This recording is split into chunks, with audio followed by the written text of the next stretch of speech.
Bonjour, la fille de Richard Berry à l'Assemblée nationale, ça paraît incroyable mais vrai.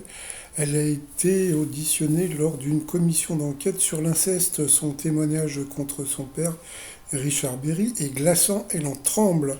Sa plainte a été classée pour prescription en 2022. Alors, est-ce qu'elle dit la vérité ou pas? Alors moi, personnellement, je n'en sais rien. Personnellement, je n'ai aucune sympathie envers Richard Berry. Mais bon, quand on ne sait pas, on ne dit pas.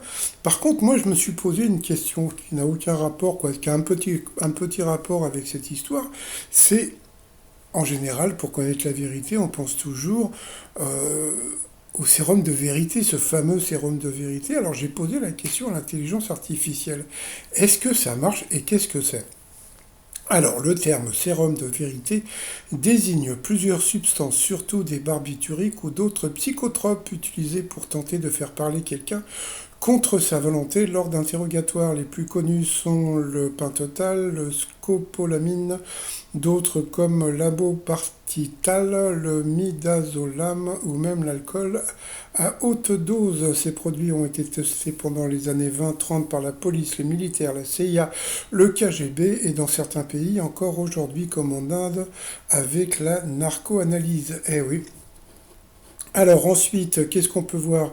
Comment ça marche en théorie? Alors ces substances dépriment le système nerveux central, elles réduisent les inhibitions, rendent la personne plus bavarde et moins méfiante, adhèrent les fonctions cognitives supérieures, jugement, contrôle de soi. L'idée est que mentir demande de plus d'effort mental que de dire la vérité. En ralentissant le cerveau, la personne aurait plus de mal à inventer ou maintenir un mensonge. Alors est-ce que ça marche le truc? La réalité, c'est que ça ne marche pas vraiment.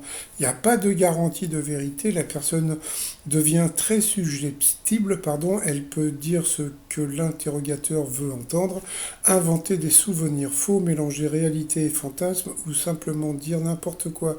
On peut encore mentir sous l'effet de ces drogues. Des tests l'ont montré.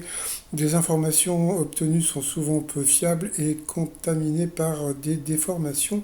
Aucun médicament n'a été scientifiquement prouvé comme capable de forcer quelqu'un à dire uniquement la vérité de façon prévisible et constante.